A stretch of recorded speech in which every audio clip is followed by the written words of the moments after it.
La filosofía cayó dormida al comienzo de la era cristiana y en algún momento tuvo un sueño filosófico llamado escolástica que se basó en Aristóteles y en las enseñanzas de la Iglesia. La filosofía se despertó bruscamente de sus sueños medievales con la llegada de Descartes y su declaración cogito ergo sum, pienso, luego existo. Comenzaba así una época de ilustración. El conocimiento se basa en la razón, pero Descartes no solo despertó a los sabios durmientes, también a los británicos, que respondieron a la pretensión racional de Descartes diciendo que el conocimiento no se basa en la razón, sino en la experiencia. En su celo, estos empiristas británicos destruyeron toda semblanza de razón y redujeron la filosofía a una serie cada vez más limitada de sensaciones. La filosofía se hallaba de nuevo en peligro de caer dormida cuando, a mediados del siglo XVIII, Kant despertó de sus sueños dogmáticos y creó un sistema filosófico aún más grande que el que había puesto a dormir a la filosofía en la Edad Media. Parecía como si la filosofía emulara otra vez a Rip Van Winkle. Hegel reaccionó ante esta situación soporífera, construyendo un sistema para él solo, como una inmensa cama con baldaquino.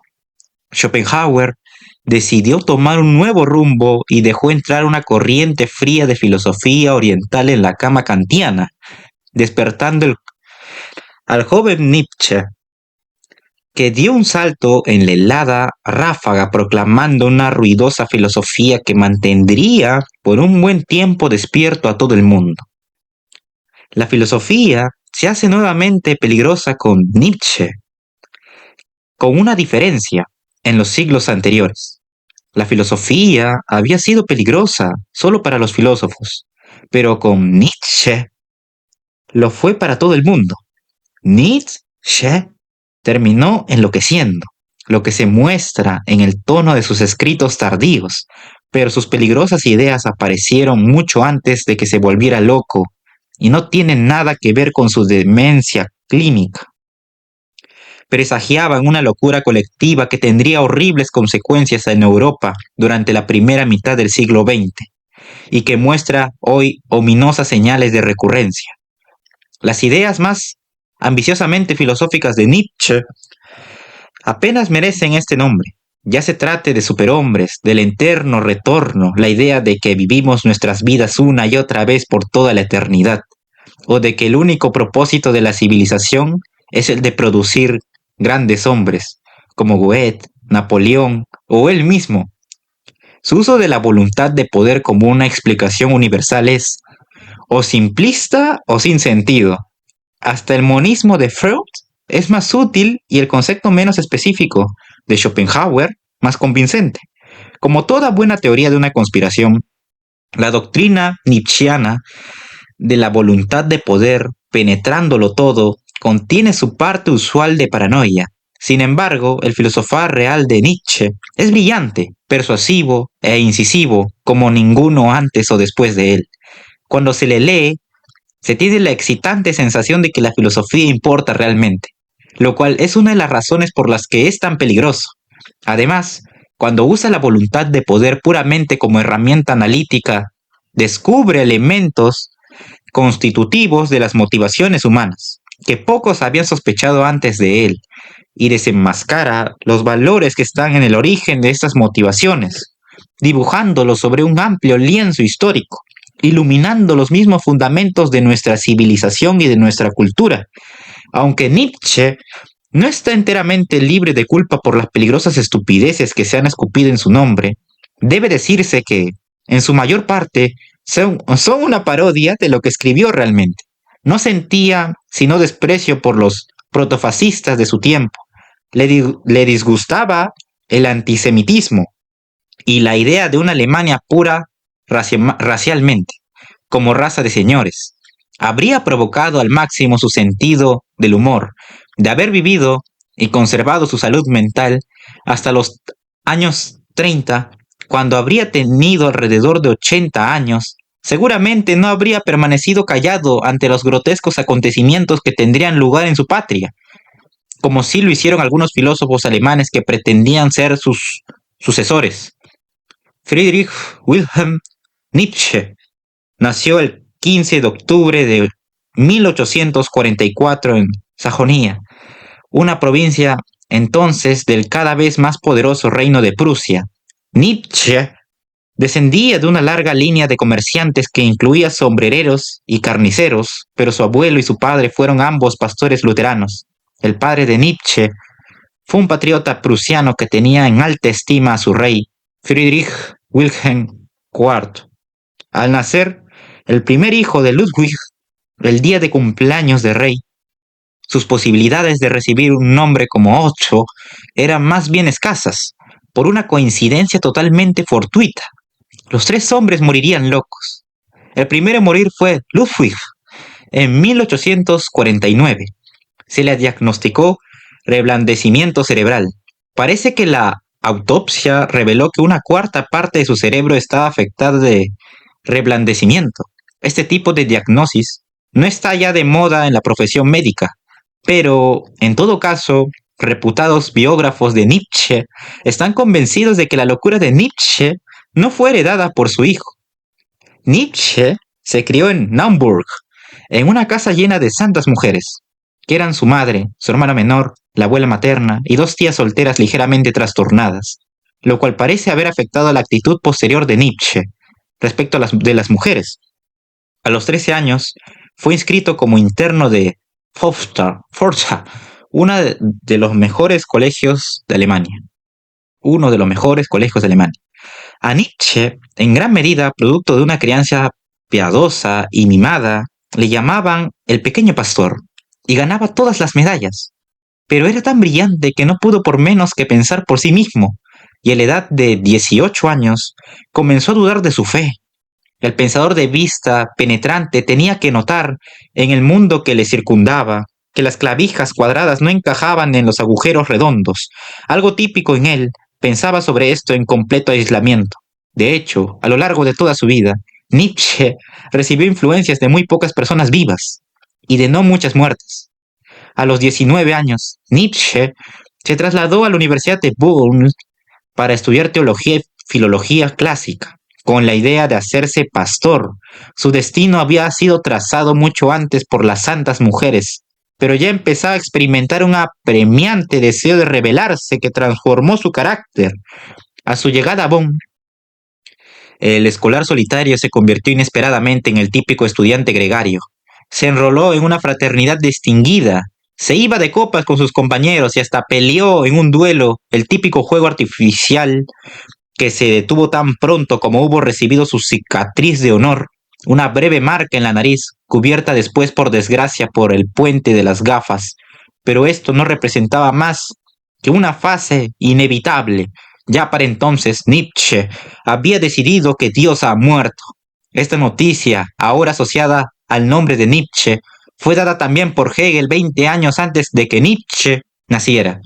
Durante las vacaciones en su casa, se negó a tomar la comunión y anunció que no volvería a entrar en la iglesia. El año siguiente se cambió a la Universidad de Leipzig, donde abandonó la teología para concentrarse en filología clásica. Nietzsche llegó a Leipzig en octubre de 1865, el mismo mes en que celebraba su 21 cumpleaños. Por ese tiempo ocurrieron dos hechos que habrían de transformar su vida. Durante una visita turística a Colonia, visitó un burdel. Según Nietzsche, esta visita no fue intencionada, sino que al llegar pidió a un porteador en la calle que le dirigiera a un restaurante y en su lugar le llevó a un burdel. Nietzsche lo contó así. Después, a un amigo, de pronto me encontré rodeado de media docena de espectros cubiertos de oropeles y gasas que me miraban expectantes. Me quedé sin habla en un momento, y entonces corrí instintivamente hacia la única cosa en el lugar con alma, el piano. Toqué unos pocos acordes para librarme de la parálisis y escapé. La única noticia de este improbable episodio es como nos la da Nietzsche. Imposible saber si la visita fue tan accidental o no, o si Nietzsche terminó acariciando solo las teclas del piano. Nietzsche era seguramente virgen todavía, Era un joven extremadamente intenso, a la vez que inexperto y torpe en los modos del mundo, lo que no le impedía pronunciarse sobre tales asuntos. A pesar de su estado sexual, informó con toda seriedad a un amigo de que necesitaría 3 mujeres para satisfacerse. Nietzsche reconsideró la situación y pensó que se había sentido atraído por algo más que el piano, así que regresó al burdel y así con certeza hizo unas cuantas visitas a establecimientos similares de Leipzig. Descubrió poco después que estaba infectado. El doctor que le trataba no le diría que era sífilis lo que tenía. No le decían entonces, puesto que era incurable. De resultas de este incidente, parece ser que Nietzsche se abstuvo de la actividad sexual con mujeres, a pesar de lo cual no dejó de hacer comentarios embarazosamente reveladores sobre ellas en su filosofía. Vas a ver a una mujer, no olvides el látigo. Aunque es posible que, debido a su experiencia en el lupanar de Leipzig, pensara que es justo que los hombres vayan igualmente armados a la batalla. El segundo incidente que cambió su vida tuvo lugar al entrar en una librería de segunda mano y tropezar con un ejemplar del mundo como voluntad y representación de Schopenhauer. Tomé en mis manos el libro desconocido y empecé a hojearlo. No sé qué demonio me susurraba al oído. Llévate a casa este libro. Así pues, rompiendo mi norma de no comprar nunca un libro con demasiada prisa, eso es lo que hice. Ya en casa, me arrojé a un rincón del sofá con mi nuevo tesoro y dejé que ese poderoso y melancólico genio trabajara en mi mente. Me encontré mirando un espejo que reflejaba el mundo, la vida y mi propia naturaleza con una grandeza aterradora. Allí vi enfermedad y salud, exilio y refugio, infierno y cielo. Nietzsche se hizo schopenhaueriano. De resultas de estos sentimientos sorprendentemente proféticos. Entonces, cuando Nietzsche no tenía nada en qué creer, necesitaba el pesimismo y el despego de Schopenhauer. Para Schopenhauer, el mundo es meramente una representación sostenida por una voluntad maligna que todo lo impregna. Esta voluntad es ciega y no presta la menor atención a los temores de la humanidad, infligiendo a sus miembros una vida de sufrimientos cuando luchan contra sus manifestaciones en todo su entorno, el mundo. La única actitud sensata posible es la de aminorar el poder de la voluntad dentro de nosotros con una vida de renuncia y asceticismo. El pesimismo de Schopenhauer no se adaptaba a la naturaleza de Nietzsche, pero este admitió enseguida su honradez y su energía. De ahora en adelante, sus ideas positivas deberían primero tener fuerza suficiente para ir más allá de este pesimismo. El camino hacia adelante pasaba a través de Schopenhauer, pero, sobre todo, sería decisivo el papel fundamental desempeñado por el concepto de voluntad de Schopenhauer, que sería transformado finalmente por Nietzsche en voluntad de poder. En 1867, Nietzsche fue llamado a servir en el ejército prusiano. Seguramente las autoridades se engañaron al ver el bigote grande y feroz que Nietzsche había cultivado debajo de su más bien decepcionante cicatriz del duelo, y se le envió a caballería. Esto fue un error. Nietzsche contaba con una gran determinación, pero en un cuerpo lastimosamente endeble. Sufrió un grave accidente a caballo y siguió cabalgando como si no hubiera pasado nada. En la mejor tradición prusiana, cuando el soldado Nietzsche volvió a los cuarteles, hubo de ser hospitalizado durante un mes, al cabo del cual fue ascendido a soldado de primera y enviado a casa. Volvió a la Universidad de Leipzig, donde los profesores le tenían por el mejor estudiante que había pasado por allí en 40 años. Pero a Nietzsche le estaba desencantando la filología, con su indiferencia respecto de los auténticos y urgentes problemas de la vida. No sabía qué hacer. Desesperado, pensaba en cambiarse a química o irse a París un año a probar el divino cancán y el veneno amarillo de la absenta. De pronto, un día consiguió ser presentado al compositor Richard Wagner, que estaba de visita clandestina en la ciudad. Wagner había sido desterrado 20 años antes debido a sus actividades revolucionarias, y la expulsión permanecía vigente. A pesar de que había transformado sus ideas políticas extremistas desde la izquierda a la derecha, Wagner había nacido el mismo año que el padre de Nietzsche, y se cuenta que guardaba un parecido sorprendente con él. Nietzsche sentía la necesidad desesperada, en gran medida inconsciente, de una figura paterna. Nunca antes había conocido a un artista famoso, ni a alguien cuyas ideas parecieran estar tan de acuerdo con las suyas. Durante su breve encuentro, Nietzsche descubrió el profundo amor de Wagner por Schopenhauer. Wagner, halagado por las atenciones del joven y brillante filósofo, desplegó todos sus considerables encantos, que produjeron en Nietzsche un efecto inmediato y profundo. Quedó abrumado por el gran compositor, cuyo carácter teatral iba a la par de sus óperas. 2 meses más tarde, ofrecieron a Nietzsche el puesto de profesor de filología en la Universidad de Basilia, en Suiza. Solo contaba 24 años y aún no había terminado su doctorado. Era esta una oferta que no podía rechazar. A pesar de sus reservas respecto de la filología, tomó posesión de su cátedra en abril de 1869 y enseguida empezó a dar cursos suplementarios de filosofía. Quería combinar la filosofía con la filología, el estudio de la estética y de los clásicos, forjando con el conjunto un instrumento para analizar nada menos que los fallos de nuestra civilización. Pronto se hizo notar como la joven estrella ascendente de la universidad y conoció a Jacob Burckhardt, el gran historiador de la cultura que también enseñaba en la facultad. Burckhardt, el primero en elaborar el concepto histórico de renacimiento, era entre los profesores el único de un calibre similar al de Nietzsche, y puede que la única persona a la que Nietzsche guardó respeto toda su vida. Quizás habría podido Burckhardt ejercer una influencia estabilizadora en Nietzsche, pero su reserva patricia lo impidió. Además, el papel de figura paterna estaba ya ocupado por otra influencia mucho menos estabilizadora. En Basilia estaba Nietzsche, a tan solo 60 kilómetros de Tripshem, donde Wagner había fijado su residencia con Cosima, la hija de Liszt, todavía casada con un amigo común de Liszt y Wagner. El director de orquesta von Bülow enseguida empezó Nietzsche a visitar todos los fines de semana la suntuosa villa de Wagner a orillas del lago Lucerna, pero la vida de Wagner era operática, y no solo en términos musicales, emocionales y políticos.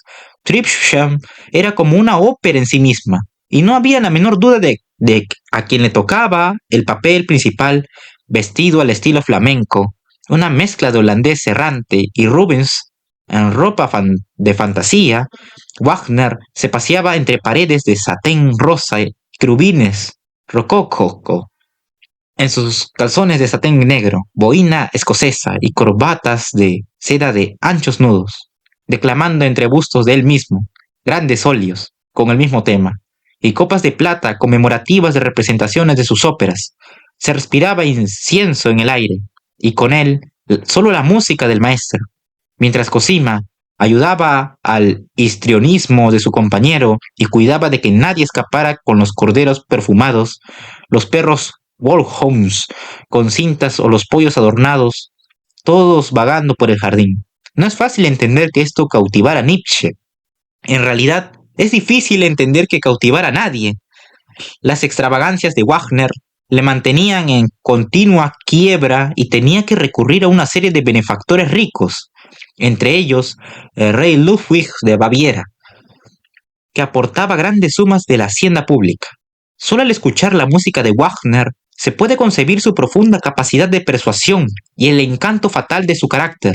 El inmaduro Nietzsche sucumbió pronto al hechizo de esta embriagadora atmósfera, donde motivos musicales de una fantasía inconsciente permeaban los salones rococó. Wagner era quizá como un padre, pero Nietzsche se descubrió un prurito edípico por Cosima, sin atreverse a declararlo, ni siquiera a sí mismo. Se enamoró de ella. En julio de 1870 estalló la guerra franco-prusiana. Era esta la oportunidad para Prusia de vengarse de su derrota frente a Napoleón, su ocasión de conquistar Francia y establecer a Alemania como la mayor potencia en Europa. Lleno de fervor patriótico, se alistó voluntario como enfermero. Al pasar por Frankfurt, en su camino hacia el frente, pudo ver las filas de caballería repiqueteando por las calles en sus brillantes uniformes de gala. Era como si una venda cayera de sus ojos. Por primera vez sentí que la más alta y más fuerte voluntad de vida no se encuentra en la lucha por la existencia, sino en la voluntad de poder, una voluntad de guerra y dominación. Había nacido la voluntad de poder, que aunque habría de sufrir modificaciones considerables, va hasta verse al final en términos individuales y sociales más que en los puramente militares, nunca se liberaría totalmente de su inspiración guerrera original. Mientras Bismarck aplastaba a los franceses, Nietzsche descubría que no todo es gloria en la guerra. Se encontró atareado en el campo de batalla de Worth, con una escena de todo salpicado de restos humanos, con el hedor acre de los cadáveres. Tuvo que atender después, en un camión de ganado, a 6 heridos en un viaje de más de 2 días. Encerrado entre huesos rotos, carne gangrenada y soldados moribundos, Nietzsche se hizo virilmente lo mejor que pudo, pero cuando llegaron a Karlsruhe, él mismo era un hombre roto. Fue enviado a un hospital enfermo de disentería y difteria. Al cabo de 2 meses, Nietzsche estaba enseñando de nuevo en Basilia, a pesar de la traumática experiencia, y continuó con su sobrecarga de trabajo, dando clases de filosofía y filología, además de comenzar a escribir el nacimiento de la tragedia. Este análisis de la cultura griega, brillante y muy original, resalta el contraste entre el elemento claro y distinto, apolíneo, de la contención clásica con las fuerzas dionisíacas, instintivas y más oscuras. Según Nietzsche, el gran arte griego de la tragedia se origina en una fusión de estos dos elementos y fue finalmente destruido por el superficial racionalismo de Sócrates. Era esta la primera vez que se destacaba el lado más oscuro de la cultura griega, y la caracterización que de él hizo Nietzsche produjo grandes controversias. El mundo clásico era sagrado durante el siglo XIX. Sus ideales de justicia, cultura y democracia complacían a la imagen que de sí se hacían las clases medias emergentes. Nadie quería oír que esto había sido un gran error. Todavía más polémico era el uso frecuente que Nietzsche hacía de Wagner y de su música del futuro para ilustrar sus razonamientos filosóficos. De hecho, como escribió a su editor, el propósito auténtico de este libro es esclarecer a Richard Wagner, ese extraordinario enigma de nuestro tiempo, en su relación con la tragedia griega.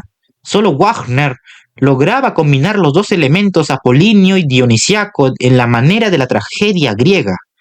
Este énfasis en el poderoso elemento dionisíaco había de ser parte esencial de la filosofía posterior de Nietzsche. Ya no podía estar de acuerdo con el Schopenhauer de la negación budista de la voluntad. Por el contrario, opuso lo dionisíaco contra los elementos cristianos que, según él, habían debilitado la civilización. Comprendió la doblez de la mayoría de nuestros impulsos, e incluso los considerados más puros tienen su lado oscuro o degenerado. Todo ideal presupone amor y odio, reverencia y desprecio. El impulso esencial puede surgir tanto del lado positivo como del negativo. Pensaba que el cristianismo había partido del negativo y se había sentado en el Imperio Romano como la religión de los oprimidos y de los esclavos. Esto era evidente en su actitud frente a la vida en general. Constantemente trataba de dominar nuestros poderosos instintos positivos. Esta negación era consciente al abrazar el asceticismo y la negación de uno mismo, a la vez que inconsciente en lo que respecta a la humildad que él veía como la expresión inconsciente del resentimiento, una inversión de la agresividad por el débil. De igual manera, Nietzsche atacaba la compasión, la represión de los sentimientos auténticos y la sublimación del deseo implicadas en el cristianismo, en favor de una ética más fuerte y más próxima al origen de los sentimientos. Dios había muerto y la era cristiana había terminado. La peor parte del siglo XX demostró que tenía razón. La mejor que muchos de los mejores elementos cristianos no dependen de la creencia en Dios. Si vivimos hoy o no más cerca de nuestros sentimientos básicos, sigue siendo discutible. Wagner era un artista eminente, pero no estaba a la altura de un pensamiento filosófico de este calibre. Poco a poco, Nietzsche comenzó a ver a través del disfraz intelectual de Wagner. Wagner era un ego andante, enorme y de poderosa intuición, pero su amor por Schopenhauer era pasajero, solo grano para el molino de su arte. Anteriormente, Nietzsche había pasado por alto ciertos desagradables aspectos de Wagner, como su antisemitismo, su presuntuosa arrogancia y su resistencia a reconocer las capacidades o las necesidades de nadie que no fuera él mismo. Pero había límites. Por entonces, se había trasladado Wagner a Bayreuth, donde el rey Ludwig de Baviera le estaba construyendo un teatro que se dedicaría exclusivamente a la representación de sus óperas.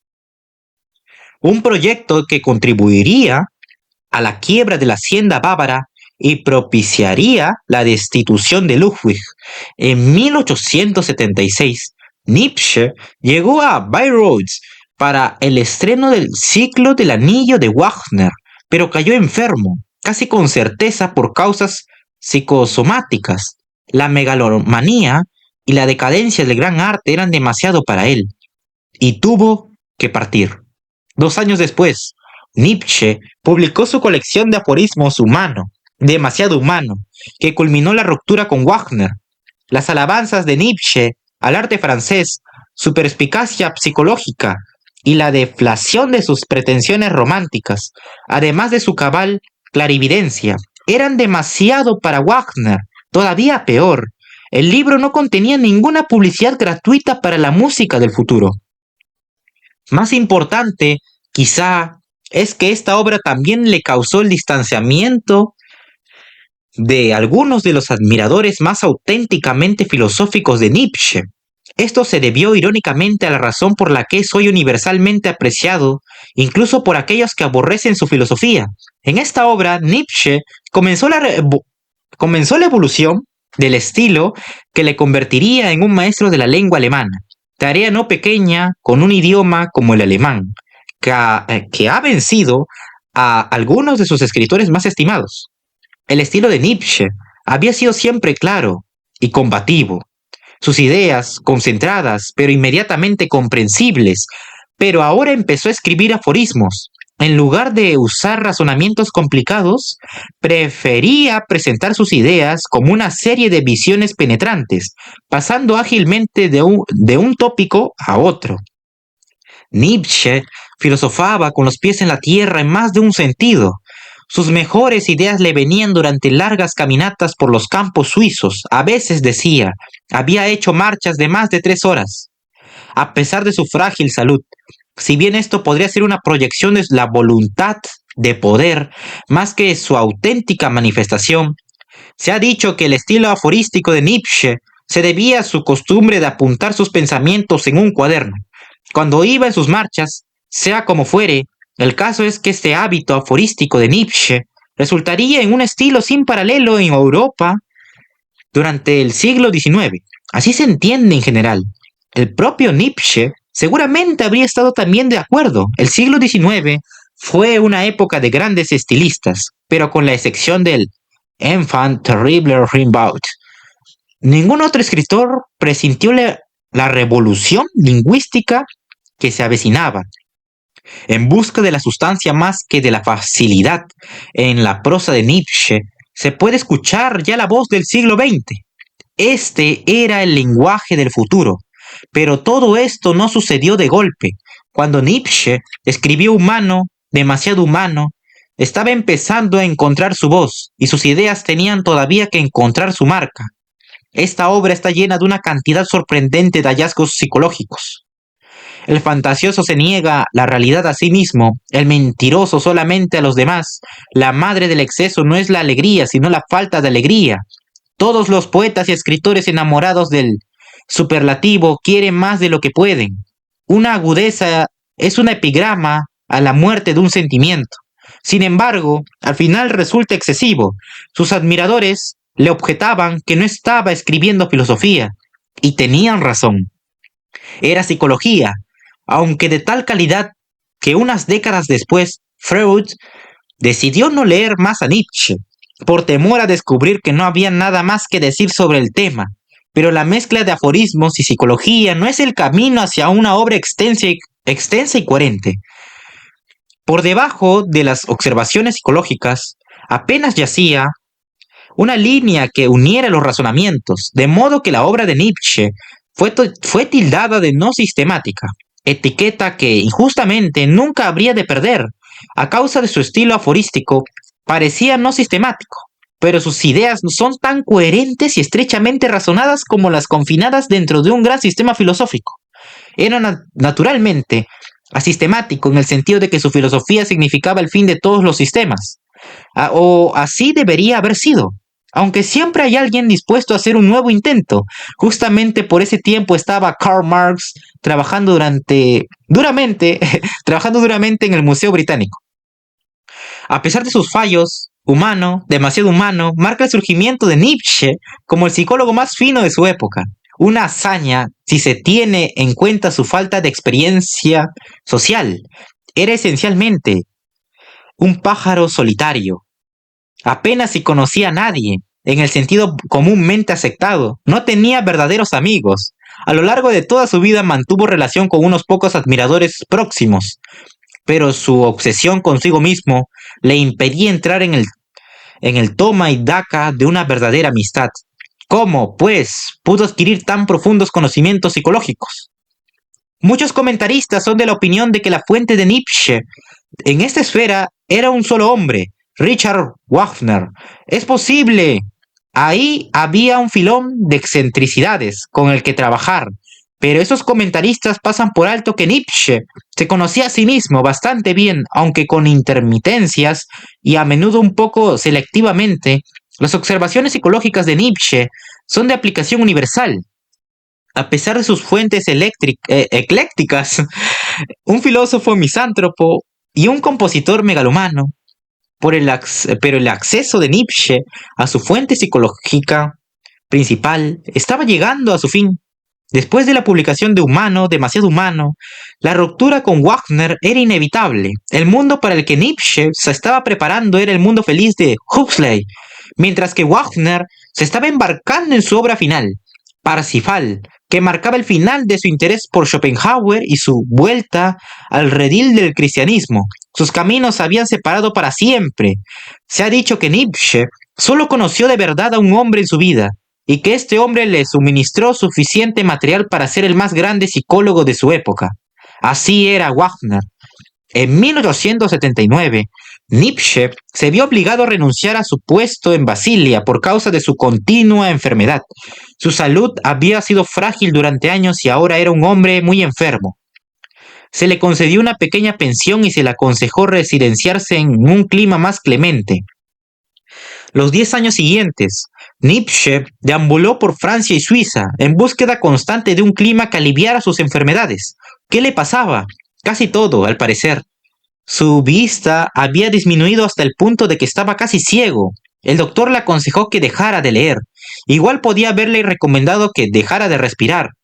Sufría de violentos dolores de cabeza que le incapacitaban en cama por días y días, y era por lo general un cúmulo de dolencias y achaques físicos.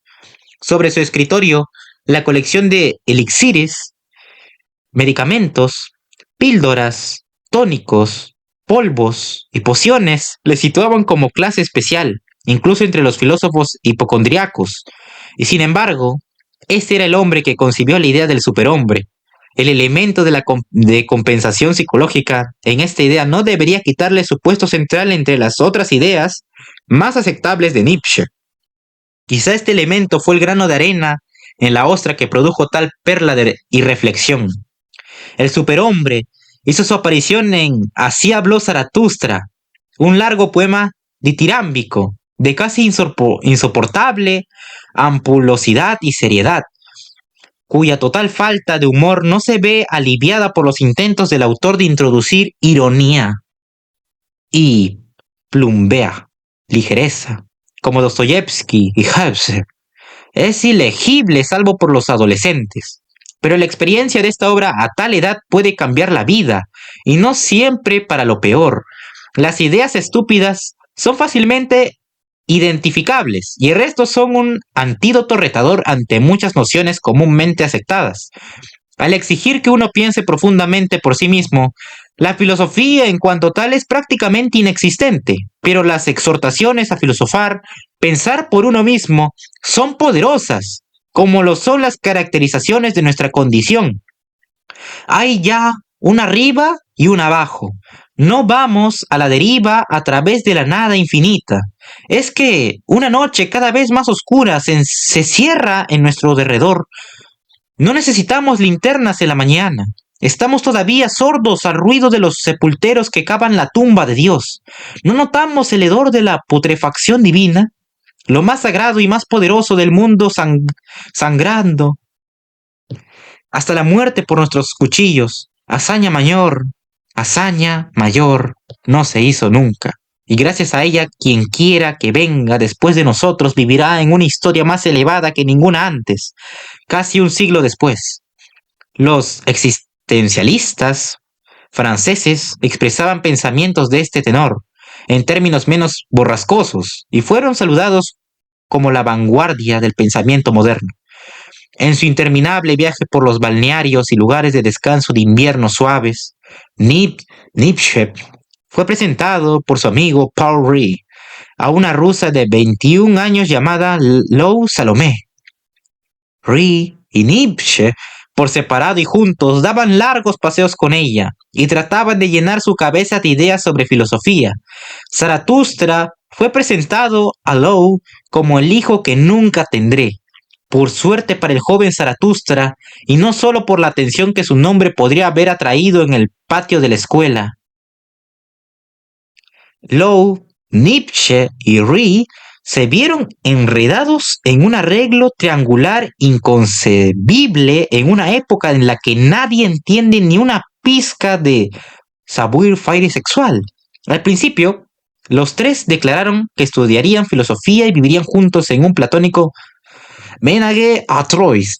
Entonces Ree y Nietzsche, por separado, confesaron que estaban enamorados de Lou y decidieron declarársele. Por desgracia, Nietzsche cometió el ridículo error de pedir a Ree que transmitiera su propuesta.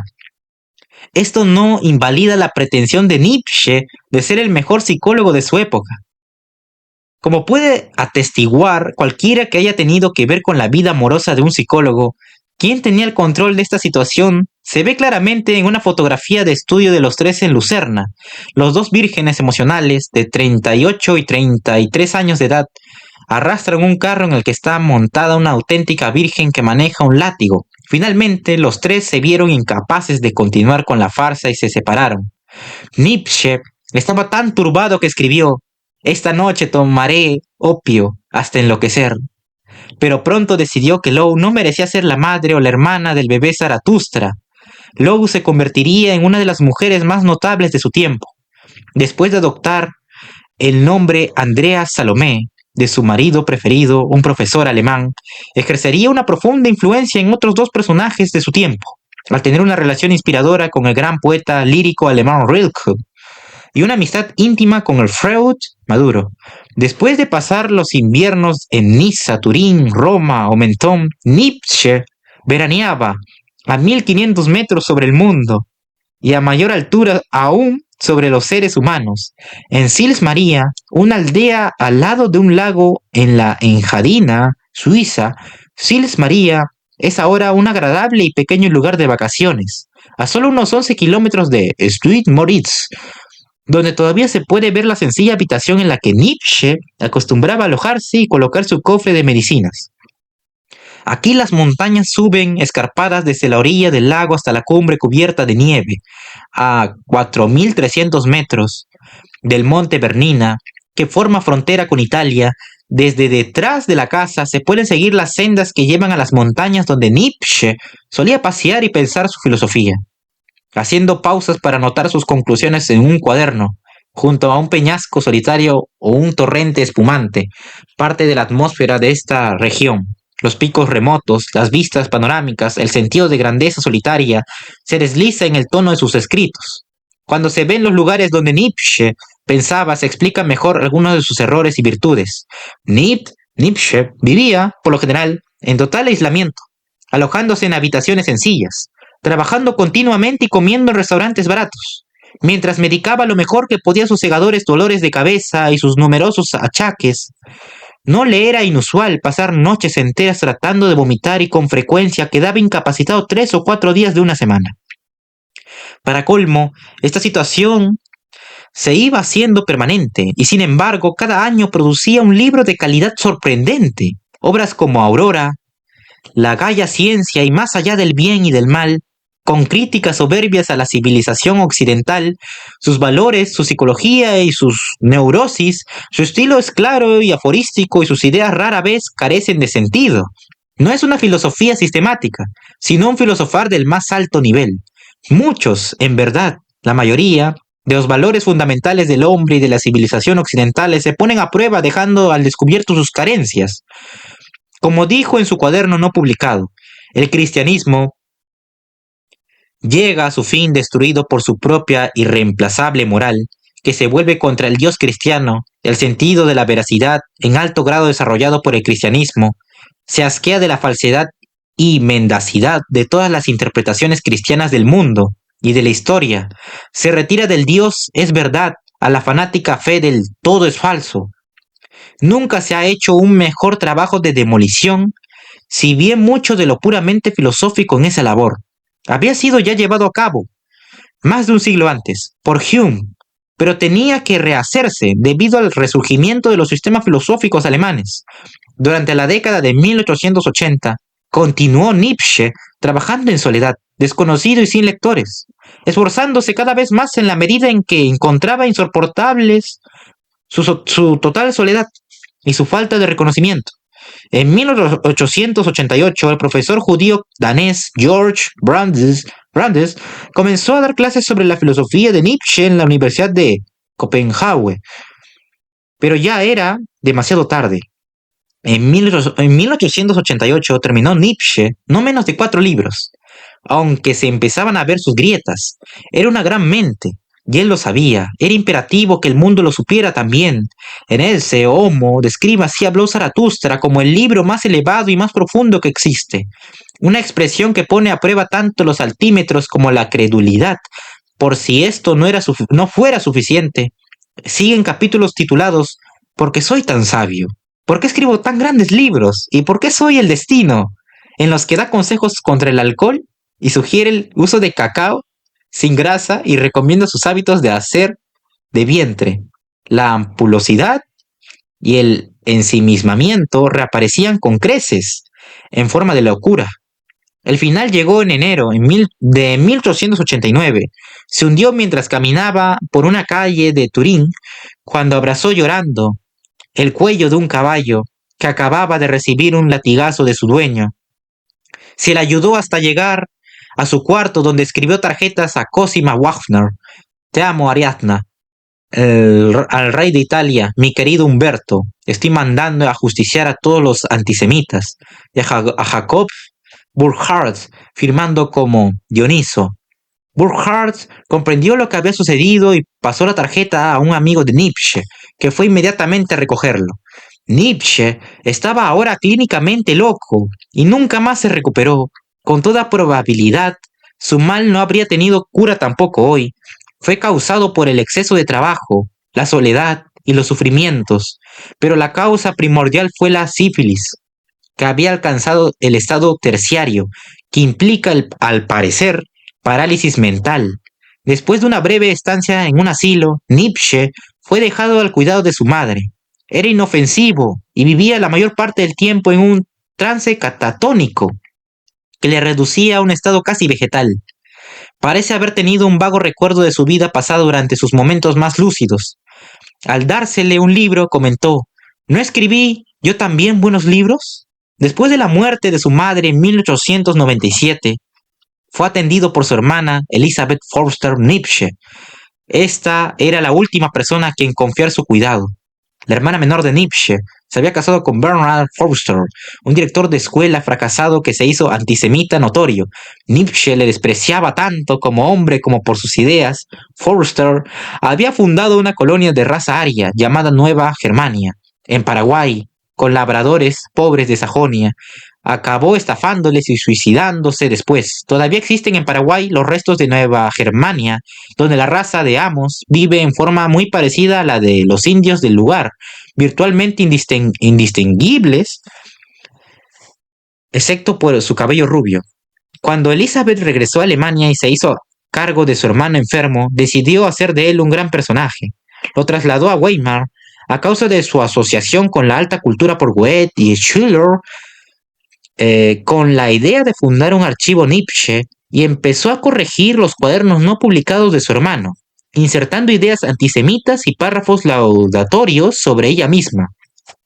Se publicaron estos cuadernos como La voluntad de poder, que ha sido expurgada de esta basura por el gran erudito de Nietzsche, Walter Kaufmann, para ser posiblemente la más grande obra de Nietzsche. Nietzsche comienza por expresar la condición de la era venidera.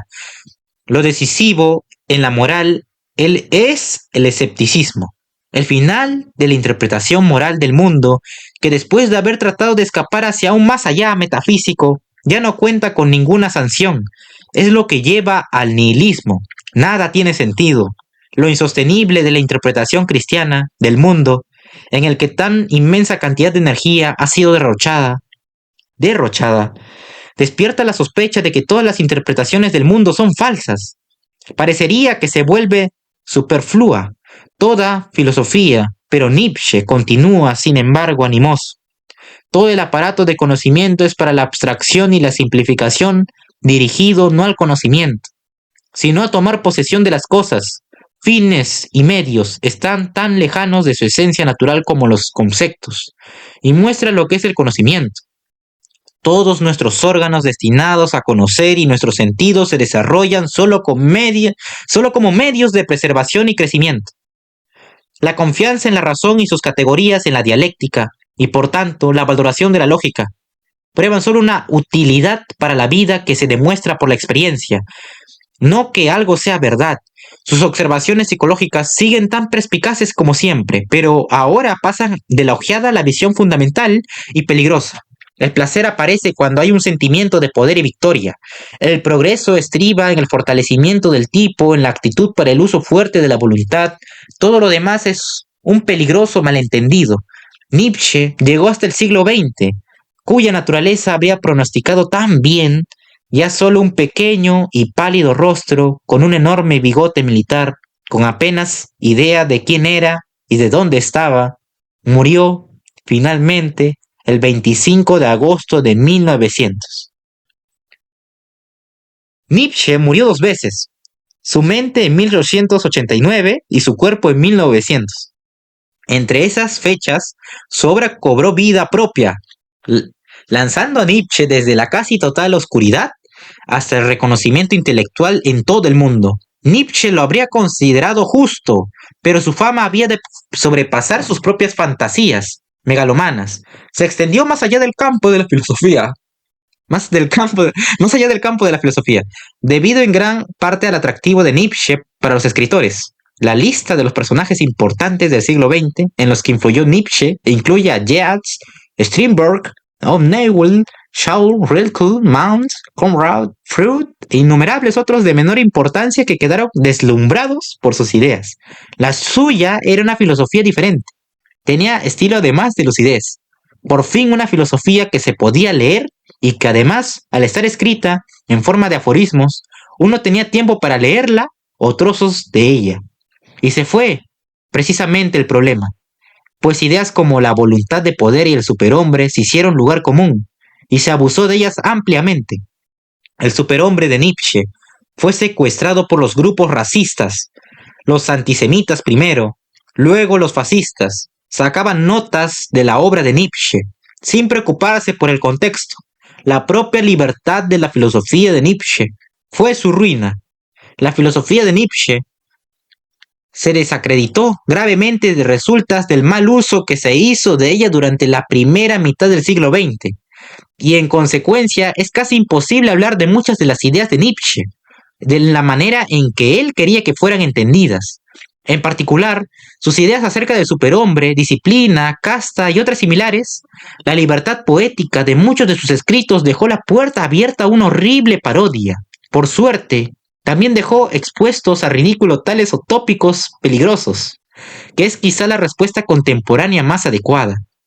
Pero es bueno recordar que Nietzsche dejó muy claras sus opiniones sobre el racismo, el antisemitismo y actitudes parecidas. La homogeneización del hombre europeo es un proceso tan grande que no puede ser detenido, se debiera incluso acelerar. Cuando los nazis intentaron subirlo en su carro como filósofo oficial y Hitler besó la mano de Elisabeth Förster Nietzsche a la entrada del archivo Nietzsche en Weimar, fueron los nazis los que entraron en el reino de la completa locura, no la filosofía de Nietzsche. Nietzsche escribió generalmente su filosofía en forma de aforismos y no siguiendo su método. Su actitud es, en su mayor parte, consistente, aunque su pensamiento se desarrolla constantemente en diferentes direcciones, a lo que se debe el que frecuentemente parezca contradecirse a sí mismo o prestarse a interpretaciones en conflicto. La suya fue una filosofía de visiones penetrantes, no un sistema. Sin embargo, algunas palabras y conceptos vuelven una y otra vez en su obra y en ellos, si se pueden detectar los elementos de un sistema. La voluntad de poder. Este es el concepto más importante de la filosofía de Nietzsche. Lo desarrolló a partir de dos fuentes, Schopenhauer y los antiguos griegos. Schopenhauer había adoptado la idea oriental de que el universo es impulsado por una vasta voluntad ciega. Nietzsche reconoció la fuerza de esta idea y la trasladó a términos humanos. Y a la vez, como resultado de sus estudios sobre los antiguos griegos, dedujo que la fuerza impulsora de la civilización había sido la búsqueda del poder, más que la de lo útil o inmediatamente beneficioso. Así pues, Nietzsche concluyó que a la humanidad la dirige una voluntad de poder y que el impulso básico de nuestros actos se remonta a esta única fuente. A veces se transforma en su expresión primaria, pero está siempre allí. El cristianismo predica lo opuesto, con sus ideas de humildad, amor fraterno y compasión, pero en realidad esto no es más que una perversión sutil de la voluntad de poder. El cristianismo es una religión nacida dentro de la esclavitud en la era romana y nunca se ha desprendido de su mentalidad de esclavos. Es la voluntad de poder de los esclavos en lugar de la más abierta voluntad de poder de los poderosos. La voluntad de poder de Nietzsche demostró ser una herramienta muy útil a la hora de analizar las motivaciones humanas. Actos que antes habían parecido nobles o desinteresados y honorables, se revelaban ahora como decadentes o enfermizos. Pero Nietzsche no supo responder a dos objeciones fundamentales. Si la voluntad de poder era la única vara de medir, ¿cómo, si no degenerados y pervertidos, habrían de parecer los actos que no seguían sus dictados inmediatos? Tomemos, por ejemplo, la vida de un santo o la de un filósofo ascético como Spinoza, a quien Nietzsche admiraba. Decir que el santo o el filósofo ascético estaban ejercitando la voluntad de poder sobre sí mismos hacía del concepto algo tan flexible que le quitaba todo significado. En segundo lugar, la noción de Nietzsche de la voluntad de poder es circular. Si nuestros intentos de comprender el universo están inspirados por la voluntad de poder, con seguridad el concepto de voluntad de poder está inspirado por el intento de Nietzsche de comprender el universo. Pero la última palabra sobre este penetrante pero peligroso concepto sería la del propio Nietzsche. La forma de esta búsqueda de poder ha cambiado a través de los siglos, pero su origen es siempre el mismo volcán. Lo que una vez hicimos por amor a Dios, lo hacemos ahora por amor al dinero. Esto es lo que en el presente proporciona la más alta sensación de poder. El eterno retorno. Según Nietzsche, debemos actuar como si la vida que estamos viviendo se fuera a repetir una y otra vez por siempre. Cada instante que hemos vivido, tendremos que volver a vivirlo muchas veces, eternamente. Esto es esencialmente una fábula metafísica y moral, pero Nietzsche insiste en usarla como si creyera en ella. La describió como su fórmula para la grandeza del ser humano. Esta acentuación máxima e imposiblemente romántica en la importancia del momento se debe entender como una exhortación a vivir nuestras vidas al máximo. Como idea poética secundaria, tiene alguna fuerza. Como idea filosófica o moral, es en esencia superficial y no resiste el mínimo análisis. El cliché, vive la vida al máximo, dice algo, al menos, si bien vago, pero la idea del eterno retorno resulta, si se la estudia, sin sentido. ¿Recordamos todas nuestras vidas anteriores? Si fuera así, haríamos seguramente cambios y si no, no tiene ninguna importancia. Hasta una imagen poética que intenta llamar la atención, y esta es una, debe tener más sustancia si pretende ser algo más que mera poesía. Es simplemente demasiado nebulosa para ser usada como un principio, que es lo que intentaba Nietzsche, el superhombre. El superhombre de Nietzsche no tiene nada en absoluto que ver con ese personaje con capa que vuela por los aires en las historietas de Superman. Habría sido mejor si el héroe de Nietzsche hubiera adoptado algunos valores de este personaje. Al menos Clark Kent tenía una moral ingenua que intenta imponer en un mundo áspero, a la par que eficiente, de tipos buenos y tipos malos. El superhombre de Nietzsche no tenía que habérselas con ningún freno moral. Su única moral era la voluntad de poder. La descripción de Nietzsche lo muestra como habitante de un mundo tan lleno de simplezas como una historieta.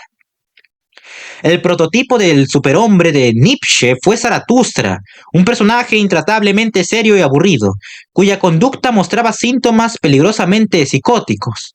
Admitamos que la historia de Zaratustra intenta ser una parábola, pero ¿una parábola de qué?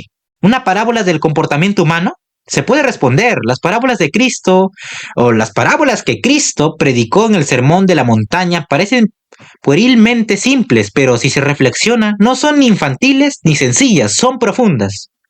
La parábola de Zaratustra es puerilmente simple y sigue así si se reflexiona. Y a pesar de ello, su mensaje es profundo. Nietzsche predica nada menos que el derrocamiento de los valores cristianos. Cada individuo debe tomar la absoluta responsabilidad de sus actos en un mundo sin Dios. Debe construir sus propios valores en una libertad sin trabas. No hay sanción ni divina ni de otra clase para sus acciones. Nietzsche previó que esta sería la condición del siglo XX. Por desgracia, también dio prescripciones de cómo comportarnos en tal situación. Los que siguieran sus recetas, las fastidiosas jubonadas de Zaratustra, serían superhombres. Pero ¡ay! El superhombre de Nietzsche había de ser algo más que el personaje divertido de historia que merecía ser. En Así habló Zaratustra, Nietzsche anuncia por boca de su héroe que es el mono para el hombre. Algo ridículo, una vergüenza penosa, y eso justamente será el hombre para el superhombre. Así habló Zaratustra, primera parte, prólogo de Zaratustra, parte 3.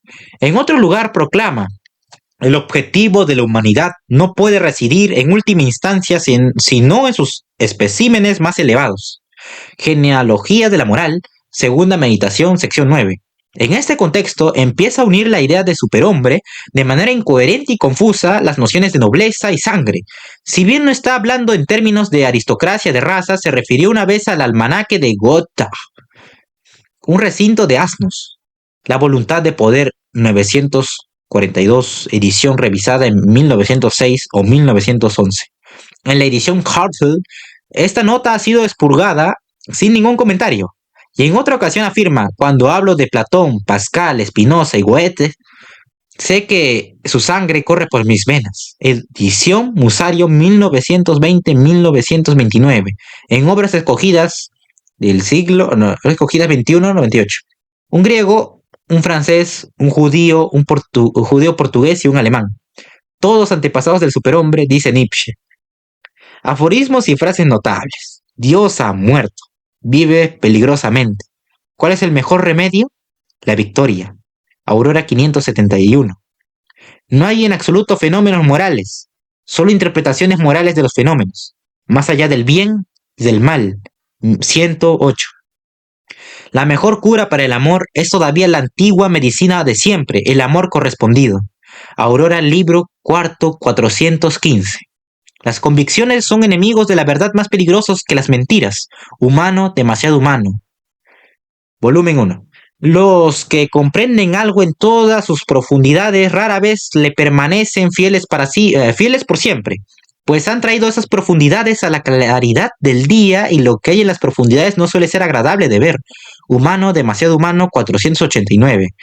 Hasta a los más valientes les falta el valor para lo que realmente saben. El crepúsculo de los ídolos máximos y dardos. Aquí Nietzsche es tan intrépido que ni siquiera teme caer en su propia trampa. Opiniones públicas, pereza privada, del filosofar. Como un ejemplo de la enorme calidad del filosofar sostenido por Nietzsche, desmonta aquí nuestra noción de verdad y lo que ella supone. Usar un razonamiento verdadero sin fallos en el proceso. Alcanza en el camino varias visiones originales, algunas particularmente oportunas en vista de lo que hemos hecho y continuamos haciendo, o nosotros mismos y el planeta, en nombre de la ciencia. Las implicaciones de su razonamiento son hoy tan arrolladoras como la fueron en su tiempo. ¿Qué es esta voluntad incondicionada hacia la verdad? ¿Qué sabéis, para empezar, del carácter de la existencia que pudiera permitiros decidir si es más ventajoso estar al lado del que desconfía incondicionalmente que del lado del que confía incondicionalmente? Pero si fueran ambos necesarios, el mucho confiar y el mucho desconfiar, ¿de dónde podría la ciencia tomar su fe incondicional, la convicción sobre la que descansa, de que la verdad es más importante que cualquier otra cosa, incluso más que cualquier otra convicción? Esta convicción no podría darse si ambas, verdad y falsedad, se mostraran útiles continuamente. ¿Cómo es el caso así, pues? La fe en la ciencia, que indiscutiblemente está ahí, no puede derivarse de tal cálculo utilitario, sino más bien, a pesar de que la inutilidad y la peligrosidad de la voluntad hacia la verdad, de la verdad a cualquier precio, se comprueban continuamente. Por lo tanto, la voluntad hacia la verdad no quiere decir no me dejaré engañar, sino no hay alternativa, no engañaré ni siquiera a mí mismo. Y con esto nos encontramos en terreno de la moral, pues uno se preguntaría con fundamento, ¿por qué no quieres engañar? Sobre todo cuando parece, y si lo parece, que la vida está sujeta a la apariencia. Esto es, al error, al engaño, a la falsedad, a la decepción, a la autodecepción, y cuando por otra parte la vida, de hecho, ha demostrado siempre estar al lado de la más desconsiderada multiplicidad. Tal intento, para decirlo suavemente, podría ser quizá quijotismo, un extravagante disparate, pero también podría ser algo peor. Esto es un principio destructor hostil a la vida. La voluntad hacia la verdad podría ser una escondida voluntad hacia la muerte. De este modo, la pregunta, ¿por qué ciencia?, retrotrae al problema moral. ¿Para qué moral? ¿Se habrá comprendido dónde voy? Esto es, a que siempre hay una fe metafísica sobre la que descansa nuestra fe en la ciencia, a que también nosotros, los sabios de hoy, los sin Dios y antimetafísicos, también encendemos nuestro fuego con la llama que encendió una fe de 1000 años, esa fe cristiana, que también fue la fe de Platón, que dice que Dios es la verdad, que la verdad es divina. La Gaia Ciencia, libro quinto. Un razonamiento, solo en apariencia contradictorio con el anterior, que explica la superación del cristianismo. El cristianismo llega a su fin por su propia irreemplazable moral, que se vuelve contra el Dios cristiano. El sentido de la veracidad, en alto grado desarrollado por el cristianismo, se asquea de la falsedad y mendacidad de todas las interpretaciones del mundo y de la historia. Se retira del Dios es verdad a la fanática fe del todo es falso. La voluntad de poder, libro 1, introducción. Una de las más sobrias recetas de Nietzsche para la superhumanidad, y de muchas maneras una de las más reveladoras. ¿Qué hace el héroe? ¿Enfrentarse simultáneamente a los mayores sufrimientos y a las más altas esperanzas? ¿En qué crees? ¿En esto? ¿En qué deben determinarse de nuevo los pesos de todas las cosas? ¿Qué dice tu conciencia? Debes hacer de ti lo que eres. ¿Dónde están tus mayores peligros? En la compasión. ¿Qué amas en los otros? Mis esperanzas. ¿A quién llamas malo? A aquel que quiere siempre avergonzar. ¿Qué es para ti lo más humano? Ahorrarle a alguien la vergüenza. ¿Cuál es el sello de la verdad alcanzada? No sentir nunca más vergüenza de uno mismo. La Gaia Ciencia, libro quinto. Pensando peligrosamente. De todo lo escrito, yo solo amo lo que se escribe con la propia sangre. Escribe con sangre, experimentarás que la sangre es espíritu. Quiero tener duendes a mi alrededor, pues soy valeroso. El valor que ahuyenta los fantasmas crea el mismo duende. El valor quiere reír. Ya no siento lo mismo que vosotros. Esta nube que veo debajo de mí, esta oscuridad y pesantez de las que me río, esa es precisamente vuestra nube de tormenta. Miráis hacia arriba cuando buscáis exaltaros. Yo miro hacia abajo porque estoy exaltado. ¿Quién entre vosotros puede a la vez reír y estar exaltado? El que escala la montaña más alta se ríe de todas las tragedias reales o imaginarias. Valiente, imperturbable, burlón, violento, así lo quiere la sabiduría, pues es mujer y solo ama al guerrero. Así habló Zaratustra, de leer y escribir. El hombre es malo, así me hablaron los más sabios para consolarme. Ah, si esto fuera todavía hoy verdad, pues el mal es la mejor fuerza del hombre. El hombre debe hacerse mejor y más malvado. Eso es lo que yo enseño. Lo peor es necesario para lo mejor del superhombre. Quizá fue bueno para aquel predicador de las pequeñas gentes que sufriera y tomara sobre sí los pecados del hombre. Yo, por el contrario, me alegro de los grandes pecados como de mi gran consuelo. Así habló Zaratustra. Capítulo 4. Del hombre más alto. El superhombre Zaratustra canta himnos a los gozos del ardor solitario y a la expectativa de hacerlo todo de nuevo otra vez. El anillo del retorno se refiere a la doctrina de Nietzsche del eterno retorno, que dice que nuestras vidas se repiten una y otra vez por siempre. No es preciso decir que esta inconscientemente jocosa pieza de exposición de sí mismo fue escrita para una audiencia prefreudiana. ¿Cuándo bebí de un trago del espumiante jarro lleno de raíces, especias en el que todas las cosas están bien mezcladas? Cuando mi mano mezcló lo lejano con lo cercano, fuego con espíritu, gozos y penas y lo mejor con lo peor. Cuando yo mismo soy un grano de esa sal salvadora que hace que todo se mezcle bien en el jarro. Pues hay una sal que une lo bueno con lo malo. Pues también lo peor es digno de las raíces y hace espumar la mezcla. ¿Cómo no iba yo a anhelar la eternidad y el anillo nupcial de los anillos, el anillo del retorno? Nunca encontré mujer con la que quisiera tener hijos, sino esta mujer que amo. Pues te amo, oh eternidad, pues te amo, oh eternidad. Así habló Zaratustra, capítulo 3, los 7 sellos. Cuando desciende de tan sublimes regiones y lenguaje, demuestra Nietzsche que es capaz de los más sucintos y penetrantes razonamientos. La cosa en sí misma es un concepto sin sentido. Si le quita a una cosa todas las relaciones, todas las propiedades y todas las actividades, no queda nada, pues la causalidad ha sido inventada por nosotros solo para cumplir con los requisitos de la lógica. En otras palabras, con el fin de definir, de comunicar, para juntar la multiplicidad de relaciones, propiedades y actividades. La voluntad de poder. Verdad, según mi manera de pensar, no significa necesariamente la antítesis del error, sino en los casos más fundamentales, la posición de varios errores en relación uno con otro. Quizá uno es más antiguo, más profundo, no extirpable, incluso en cuanto que la entidad orgánica, que es nuestra especie, no pueda vivir sin él. Otros errores no nos tiranizan como condiciones de vida de esta manera y en contraste con aquellos tiranos, pueden dejarse de lado y ser refutados. Una hipótesis irrefutable tendría por esta razón que ser verdad. Puede ser que esta proposición enfurezca a los lógicos, que suponen que sus limitaciones son limitaciones de las cosas. Pero hace tiempo que declaré la guerra a este optimismo de los lógicos, la voluntad de poder 535. Sorprendentemente, a la luz de sus ataques al cristianismo, Nietzsche afirma, la perpetuación del ideal cristiano es una de las cosas más deseables que existen, incluso por aquellos ideales que pretenden estar a su lado, y quizás sobre él deben tener oponentes, fuertes oponentes, para hacerse fuertes ellos mismos. La voluntad de poder 361. Y unas palabras finales de advertencia.